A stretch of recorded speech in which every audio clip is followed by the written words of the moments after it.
الحمد للہ نحمده ونصلی علی رسولہ الکریم اما بعد۔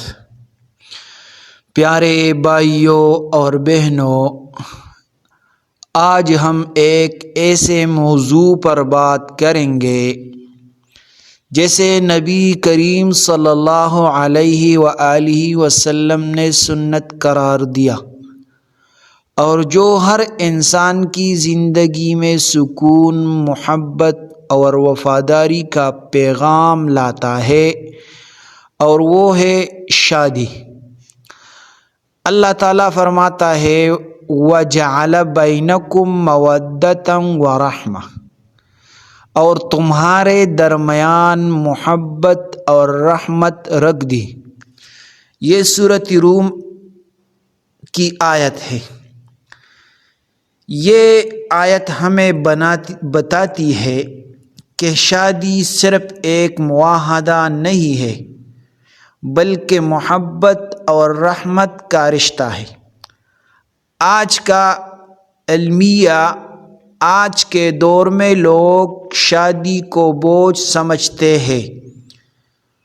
کچھ لوگ جہیز کو شرط بناتے ہیں، کچھ لوگ خوبصورتی یا دولت کو بنیاد بناتے ہیں، مگر نبی کریم صلی اللہ علیہ وآلہ وسلم نے فرمایا عورت سے 4 چیزوں کی وجہ سے نکاح کیا جاتا ہے۔ نمبر 1 مال، نمبر 2 حسب نسب، نمبر 3 خوبصورتی، اور نمبر 4 دین۔ پس تم دینداری کو ترجیح دو۔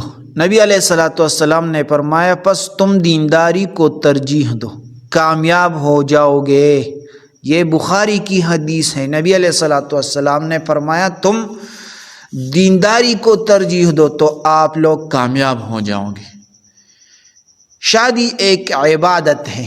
شادی صرف جسمانی تعلق کا نام نہیں بلکہ یہ ایک روحانی تعلق ہے۔ نیک بیوی شوہر کے لیے جنت کا ذریعہ بنتی ہے اور نیک شوہر بیوی کے لیے ڈال ہوتا ہے۔ نبی کریم صلی اللہ علیہ وآلہ وسلم نے فرمایا نکاح میری سنت ہے اور جو میری سنت سے اعراض کرے وہ ہم میں سے نہیں۔ صحیح بخاری کی حدیث ہے۔ بیوی کے ساتھ حسن سلوک۔ نبی کریم صلی اللہ علیہ وآلہ وسلم سب سے زیادہ اپنی ازواج مطہرات کے ساتھ حسن سلوک کرتے تھے۔ آپ صلی اللہ علیہ وآلہ وسلم نے فرمایا تم میں سب سے بہترین وہ ہے جو اپنی بیوی کے لیے بہتر ہو، اور میں تم میں اپنی بیویوں کے لیے سب سے بہتر ہوں۔ یہ حدیث بھی ترمذی کا ہے۔ طلاق سے بچے، نکاح کو ٹوٹنے نہ دے۔ طلاق کو اللہ تعالیٰ نے ناپسند فرمایا ہے۔ چھوٹی باتوں پر رشتے توڑ دینا، ماں باپ کی باتوں میں آ کر بیوی کو چھوڑ دینا، یہ سنت نبی نہیں۔ دعوت، اگر آپ شادی شدہ ہیں تو اس رشتے کی قدر کریں، محبت، درگزر اور قربانی سے اسے جنت بنائیں۔